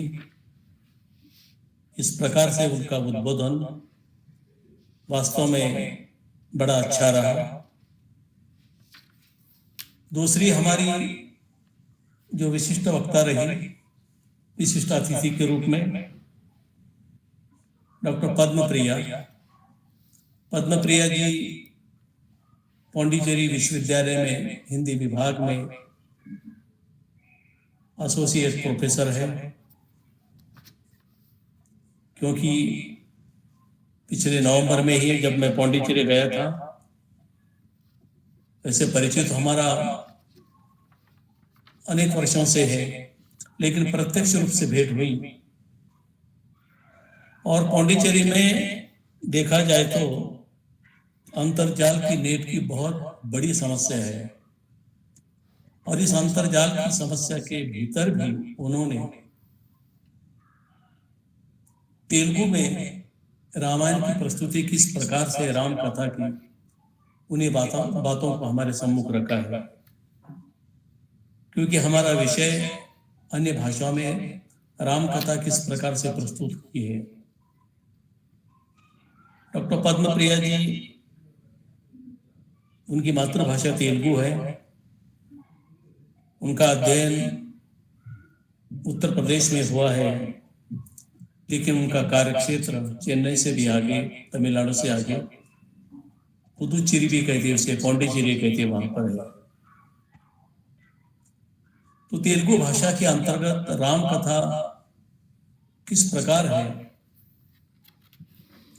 और उन राम कथाओं में कौन कौन सी बातें विशेष रूप से प्रकट हुई है, इन बातों पर उन्होंने प्रकाश डाला है। बड़ा अध्ययनपूर्ण उनका ये मंतव्य रहा। तीसरे हमारे मुख्य वक्ता थे डॉक्टर वसंत माली जी। डॉक्टर वसंत माली एसोसिएट प्रोफेसर है, सह आचार्य है आसाराम जी भंडवलदार महाविद्यालय, देवगांव रंगारी, जिला अहमदनगर में, जिला औरंगाबाद में। और औरंगाबाद जिले के अंतर्गत रहते हुए भी उन्होंने मराठी भाषा के अंतर्गत राम कथा को प्रस्तुत किया है। मराठी भाषा के अंतर्गत राम कथा को हमारे सम्मुख रखते समय उन्होंने संत एकनाथ जी के भावार्थ रामायण पर प्रकाश डाला है।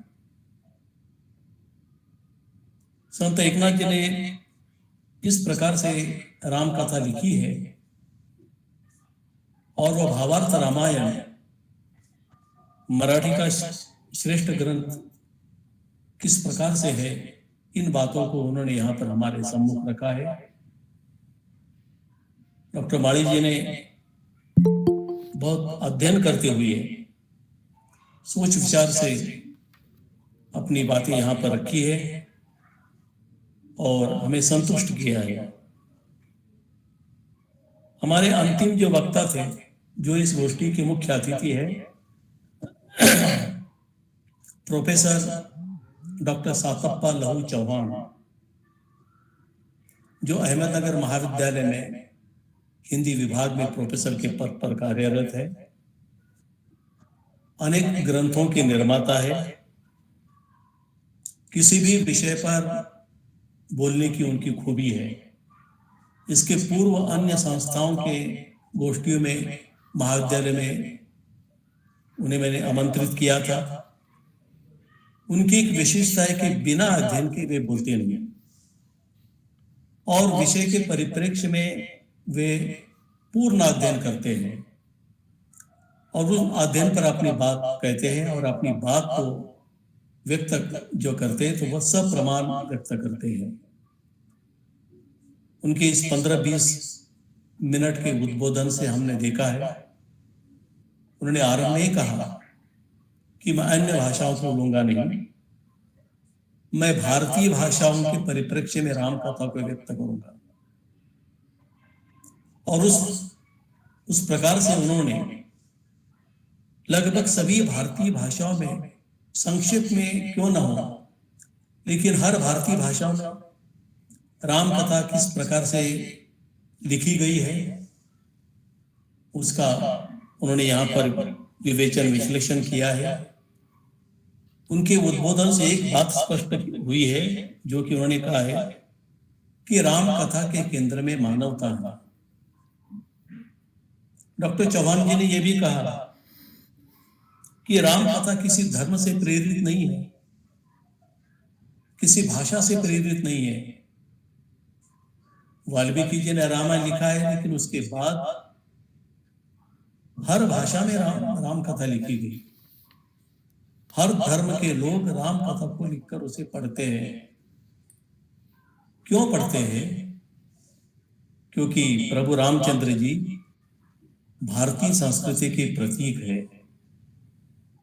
प्रभु रामचंद्र जी का व्यक्तित्व, उनका चरित्र एक पुरुषोत्तम राम के रूप में हम जानते हैं, जो हर भारतीय व्यक्ति के मानस पर अंकित है और हर भारतीय व्यक्ति के लिए राम का व्यक्तित्व वंदनीय और पूजनीय है। और इसी बात को ध्यान में रखते हुए डॉक्टर सातप्पा चौहान जी ने बहुत ही गहरा अध्ययन करते हुए अपनी बात को बड़ी स्पष्टता के साथ सप्रमाण यहाँ प्रस्तुत किया है। इस प्रकार से हम देखते हैं कि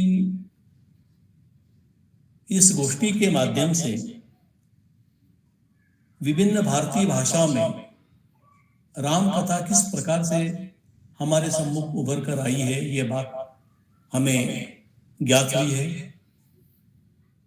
जैसे कि डॉक्टर चौहान जी ने केवल भारतीय भाषा की बात नहीं की, बल्कि विदेशी भाषाओं पर भी उन्होंने ध्यान दिया है। विदेशी भाषाओं में किस प्रकार से राम कथा प्रस्तुत है, इसका भी यहाँ पर उल्लेख किया है। तो तात्पर्य है कि ये गोष्ठी हम सभी के लिए बड़ी ज्ञानवर्धक रही और सभी विद्वानों ने अपने उद्बोधन, अपने अध्ययन पूर्ण, अपने परिश्रम के साथ यहाँ पर व्यक्त किए हैं और प्रभु रामचंद्र जी के आदर्श और पूजनीय वंदनीय व्यक्तित्व को हमारे सम्मुख रखा है। तो मैं प्रथमतः सभी वक्ताओं के प्रति विश्व हिंदी साहित्य संस्थान की ओर से आभार प्रकट करता हूं, क्योंकि एक अच्छे विषय को लेकर उन्होंने जो बातें हमारे लिए अनभिज्ञ थी, जिन बातों को हम जानते नहीं थे, वे सारी बातें हमारे सम्मुख रखी, हमारा ज्ञान वर्धन किया है। इसलिए उनके प्रति हार्दिक कृतज्ञता। आज की इस गोष्ठी में बहुत सारे हमारे श्रोतागण जुड़े हुए हैं।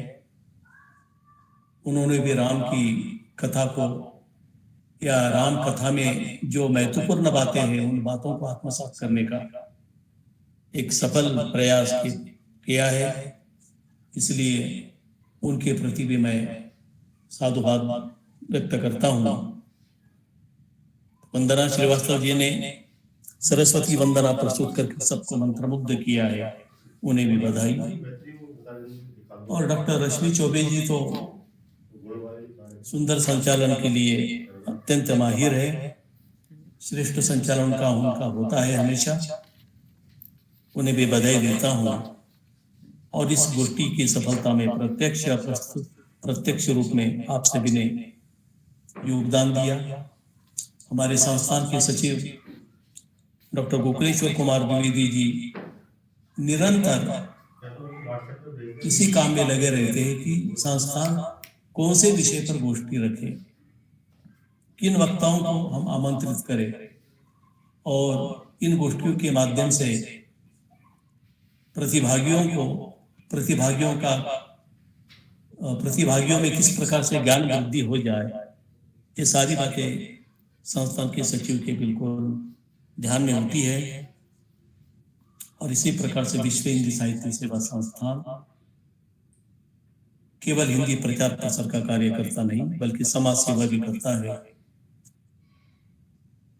बाल संसद, युवा संसद में ही कार्यक्रम होते हैं, उनके विषय उनकी आयु के अनुसार होते हैं। सामाजिक विषय को लेकर भी हम चर्चा रखते हैं। हिंदी साहित्य के इतिहास पर भी हमारी गोष्ठियां निरंतर जारी है। आप सभी से मेरा अनुरोध है कि भविष्य में इन्हीं गोष्ठियों में जुड़ते रहे, इनसे लाभान्वित होते रहे और हमारा उत्साहवर्धन करते रहे। इन्हीं शब्दों के साथ मैं अपने वक्तव्य को यहाँ समाप्त कर देता हूँ। बहुत बहुत धन्यवाद। नमस्कार। जय हिंद, जय हिंद, जय नारायण। बहुत बहुत आभार आदरणीय। आप तबीयत ठीक ना होते हुए भी उपस्थित रहते हैं, ये मुझे बहुत प्रभावित कर जाता है इस उम्र में। और सचमुच ये हमारे लिए कुछ सीखने जैसा कार्य है। आपके सुंदर उद्बोधन के लिए मैं इस तरह से धन्यवाद देती हूँ। आदरणीय सर ने कहा कि भारतीय संस्कृति के प्रतीक हैं श्री राम जी और हर जन जन के मानस में वो चित्रित हैं। आदरणीय सर, बहुत बहुत धन्यवाद। और आभार व्यक्त करती हूँ आपके उद्बोधन के लिए। यहाँ पर हमारे साथ उपस्थित हैं प्रोफेसर डॉक्टर भरत शैनकर जी, सीमा वर्मा जी, रश्मि लहर जी, पुष्पा श्रीवास्तव जी और उमाकांत खुवालकर जी, और यहाँ पर जहरुद्दीन पठान जी भी अभी तक उपस्थित थे। लक्ष्मीकांत वैष्णव जी भी थे जो अभी शायद कुछ ही देर में यहाँ पर नेट की प्रॉब्लम या किसी वजह से अभी दिखाई नहीं दे रहे। और यहाँ मैं उद्बोधन जिन जिन जो भी आज के हमारे वक्ता थे, सचमुच उनके लिए प्रणाम करने लायक उनका उद्बोधन है। जहाँ जहाँ कि हम कहते हैं एक एक दोहा पर, एक एक चौपाई पर किताबें लिख दी गई हैं, और उनका इतने कम समय में इतना सुंदर उद्बोधन उन्होंने हमें इतनी ज्ञानवर्धक जानकारियाँ दी। ये सचमुच सोचने लायक बात है कि एक वक्ता को इतने कम समय में इतनी सारी जानकारी कैसे वो प्रस्तुत करे सबके सामने। और शोध कार्य जैसा लग रहा था मुझे आदरणीय आज के मुख्य अतिथि जी का जो उद्बोधन था, वो ऐसा लग रहा था कि जैसे पूरा उन्होंने शोध कार्य किया हुआ है। इसीलिए मैंने उनको कहा कि हमारी पत्रिका में अगर छप जाए तो अच्छा है। सचमुच आप सभी के प्रति मैं कृतज्ञ हूँ कि कल महाशिवरात्रि है और आज हमारे विश्व हिंदी साहित्य सेवा संस्थान द्वारा इस विषय पर गोष्ठी, एक तरह से जो कभी कभी धार्मिक जैसे मैं हिंदू धर्म की हूँ तो मुझे बड़ा अच्छा लगता है कि मेरा वो जो पूजा पाठ है वो भी इस संस्था के द्वारा सहज रूप से ही हो जाता है। उन ईश्वर को नमन, क्योंकि अगर जहाँ हम राम को एक नायक और आदर्श के रूप में देखते हैं, वहाँ कहीं कहीं ईश्वर के रूप में भी उन्हें देखा जाता है। तो हम उस ईश्वरीय वंदना भी मेरी सहज रूप से यहाँ पर हो जाती है। और मैं आदरणीय पुष्पा श्रीवास्तव जी को स्वागत करती हूँ आभार व्यक्त करने के लिए इस मंच पर। पुष्पा जी, आप अपना कृपया माइक खोल लीजिए। कहते हैं कि सकल पदार्थ हैं जगमाही, कर्महीन नर पावत नाही। और हम कर्म के द्वारा बहुत कुछ, जी आ रही है आपकी आवाज़, कर्म के द्वारा बहुत कुछ प्राप्त कर सकते हैं। और ऐसा लग रहा है कि इतनी संगोष्ठियों के बावजूद भी ये विषय अभी पूरा नहीं हुआ है।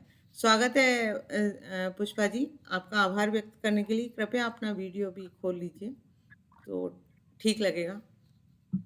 मैं कहीं ऐसी जगह जहाँ से वीडियो में आ नहीं पाऊंगी। ठीक है, आज ठीक है, कल कोई बात शिवरात्रि है तो बहुत ज्यादा आवाज है, जी, तो कोई बात इसलिए नहीं, मैं स्वागत है नहीं आपका। आनी।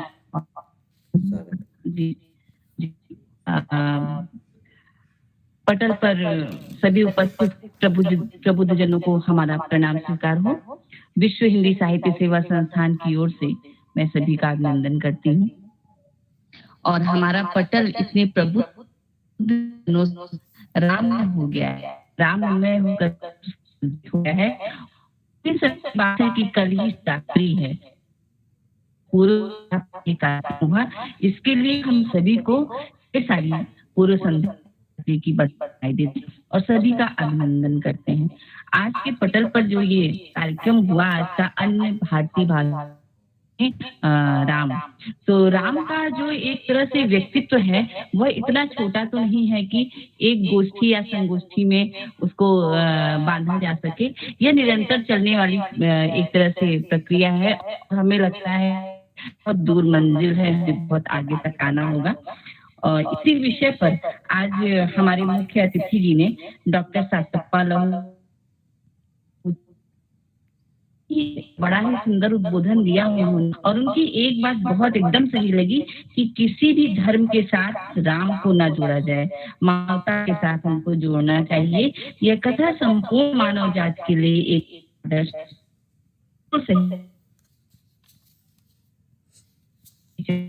इनके उद्बोधन को सुनकर ऐसा लगा जैसे गागर में सागर प्रस्तुत कर दिया है। और अगर ये अपने जो पत्रों को हमारे पत्रिका में भेजे तो शायद और भी लोगों को बहुत सारी जानकारी मिल सकेगी। सर, आपका ढेर सारा आभार, बहुत बहुत धन्यवाद आपका। और आगे बढ़ते हुए आगे की श्रृंखला में विशिष्ट अतिथि के रूप में डॉक्टर पद्म प्रिया जी, जिन्होंने तेलुगु में रचे गए रामायण पर अनेक कवियों की राम ने कभी कहना था कि राम ने कभी कोई चमत्कार नहीं किया, बल्कि कर्मठता के साथ मानव कर्म को महत्व दिया। बड़ी ही रोचक बात है कि वहाँ की कृति में कोई एक कृति का नाम इन्होंने बताया, पर नेटवर्क की वजह से मैं स्पष्ट सुन नहीं पाई। महाभारत और रामायण की कथा का भान होता है दोनों में। बड़ा ही ज्ञानवर्धक उद्बोधन आपका भी रहा। आपको भी ढेर सारा धन्यवाद मैम, ढेर सारा आभार पटल की ओर से, विश्व हिंदी साहित्य सेवा संस्थान की ओर से। आगे बढ़ते हुए हमारे वक्ता अविनाश जी, जिन्होंने कंबन द्वारा तमिल रचित राम कथा पर उन्होंने विस्तृत प्रकाश डाला और राम को आदर्श महामानव के रूप में प्रदर्शित किया। आपका भी ढेर सारा धन्यवाद। और आगे बढ़ते हुए मुख्य वक्ता के रूप में डॉक्टर वसंत माली जी, जो कि मराठी संत एकनाथ के रचित रामायण भावार्थ रामायण पर प्रकाश डाला। भक्ति के कोपलों को अंकुरित करती हुई राम की मर्यादा के आदर्श दर्शाती है यह कथा। आपने बहुत ही सुंदर इस पर अपना अवबोधन व्यक्त किया। आपको भी ढेर सारा हमारा धन्यवाद, ढेर सारा आभार। आगे बढ़ते हुए हमारे इस पटल पर डॉक्टर वंदना जी, जो बहुत दिन बाद आज पटल पर उनसे मुलाकात हुई और हम प्रयागराज में भी एक बार मिल चुके हैं। आपने बड़े ही मधुर शब्दों में, बड़े ही मधुर स्वर में सरस्वती वंदना की, जिससे पटल का आगाज हुआ। नमन है तुमको हे शारदे माँ, नमन है तुमको हे शारदे माँ। बड़ी ही सुंदर सरस्वती वंदना ने आपको भी ढेर सारा आभार हमारा। और अध्यक्ष जी, जो कि संपूर्ण पटल के हमारे संस्थान के एक वटवृक्ष के समान है, जिन्होंने को बांध रखा है और सभी के उद्बोधन का इतना सुंदर सार्थक निष्कर्ष निकाल करके रख देते हैं कि उसके आगे कुछ कहने की आवश्यकता ही नहीं समझ में आती। लगता है कि आपने सच में एकदम बड़े की तरह, एकदम बड़े सलीके से, बड़े ही तरीके से सबके बारे में बात कहने नहीं होती। ये एक परंपरा है जो करना पड़ता है। हमारे शेख सर को भी ढेर आभार और उनको बहुत बहुत धन्यवाद। हमारे सचिव जी, महासचिव जी डॉक्टर गोकुलेश्वर जी, जो इस संस्थान के रथ को निरंतर प्रगति की ओर खींचते जाते हैं, उनकी इस कर्मठता को भी मैं प्रणाम करती हूँ और बहुत बहुत आभार व्यक्त करती हूँ। हमारी जो हमारे स्वागत के उसमें शायद लक्ष्मीकांत वैष्णव भाई जी जो नहीं पाए, ये सुन नहीं नेटवर्क, मैं उनको भी धन्यवाद करती हूँ। और आगे बढ़ते हुए हमारे बहुत सारे श्रोतागण जो जुड़े हुए थे हमारे पटल से, रश्मि लहर जी, जैनब जी, उमाकांत जी, डॉक्टर भरत सेनकर जी और डॉक्टर जहीरुद्दीन पठान जी, डॉक्टर सीमा वर्मा जी, बहुत सारे श्रोतागण जो जुड़े हुए थे जिनको मैं नहीं देख पाई, उनको मैं ढेर सारा आभार व्यक्त करती हूँ। और बहुत सुंदर संचालन कर रही डॉक्टर रश्मि जी भी हैं और उनका संचालन सर्वदा सर्वोपरि है। उनके संचालन में ऐसा लगता है कि निरंतर वो ही बोलती रहे, लेकिन ऐसा संभव नहीं है। बड़ा ही सुंदर संचालन रहता है। मैं उनको बार बार धन्यवाद करती हूँ। पटल की ओर से उनका भी आभार व्यक्त करती हूँ। और इसी के साथ मैं सभी को प्रणाम करती हूँ पटल पर और सभी को धन्यवाद करती हूँ। धन्यवाद, नमस्कार। बहुत बहुत धन्यवाद। आभार आदरणीय, आपने बाहर रहते हुए भी अपना आभार प्रदर्शन करने का जो कर्तव्य है वो निभाया। यहाँ पर नितिन गायकवाड़ जी भी और अनीता सक्सेना जी भी जुड़ गई हैं, उनका भी मैं आभार व्यक्त करती हूँ। और आदरणीय अध्यक्ष महोदय जी का आदरणीय अध्यक्ष महोदय जी से अनुमति चाहूँगी कार्यक्रम समापन की। आज का कार्यक्रम रिकॉर्ड हो गया है तो मैं 1-2 दिन में हमारे समूह पर भेज दूंगी। आदरणीय सर आज्ञा है। रश्मि जी कार्यक्रम समापन की घोषणा कीजिए। दैहिक दैविक बहुत तापा, राम राज्य नहीं काऊ व्यापा। दैहिक दैविक बहुत ताप, राम राज्य में हमें नहीं व्यापते। मैं ऐसी ही मनोकामना के साथ कि आगे हमें इस तरह की कोई परेशानियां नहीं हो और राम राज्य हमारे भारतवर्ष में कायम हो। जी आदरणीय कुछ कहना चाहती हैं आप? पद्म प्रिया जी। रश्मि जी, जी जी मैं बस एक छोटा सा हाँ जी, कहिए कहिए आप, हूँ। कुछ आप कहना चाह मैं रही हैं, इस स्पष्ट व्याख्यान आवाज नहीं आ रही। हाँ मैं हाँ हाँ हाँ आप सुन पा रहे हैं? बिल्कुल बिल्कुल बताइए। हेलो। हाँ बोलिए मैम। मैं बहुत आभारी हूँ शाहबुद्दीन जी के लिए, जिन्होंने मुझे आज इस आपके संस्थान के साथ जोड़ा। यह इसलिए आभारी हूँ कि आज के इस व्याख्यान के लिए मैं कृतज्ञ हूँ अपनी माता जी के लिए, जो हमेशा निरंतर मेरे ज्ञान के साथ जुड़ी रहती हैं, और आज भी उन्होंने रामायण के संदर्भ में बहुत सारी बातें मुझसे चर्चा की थी।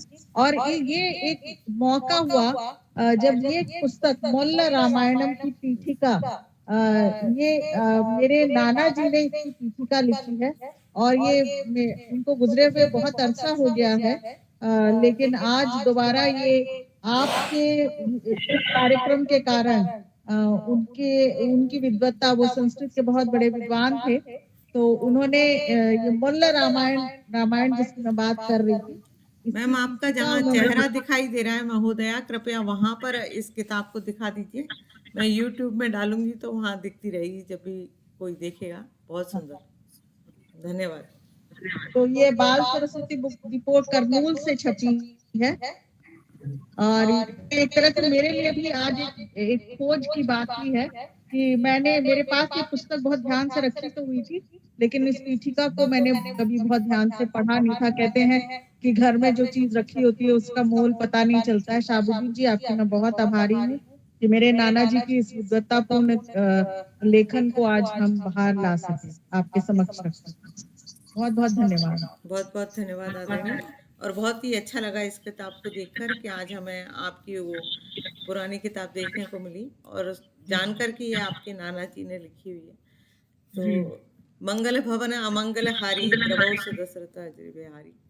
हमारे सबके जीवन में मंगल ही मंगल हो और अमंगल का विनाश हो, ऐसी कामना के साथ मैं इस कार्यक्रम का समापन करती हूँ। आदरणीय गोखलेश्वर सर और आज हमारे संस्थान के अध्यक्ष महोदय का हार्दिक है मैं आभार व्यक्त करती हूँ कि जो इस तरह की गोष्ठियाँ संपन्न करने का हमें मौका प्रदान करते हैं। धन्यवाद सर। सब आप सभी को शुभ रात्रि।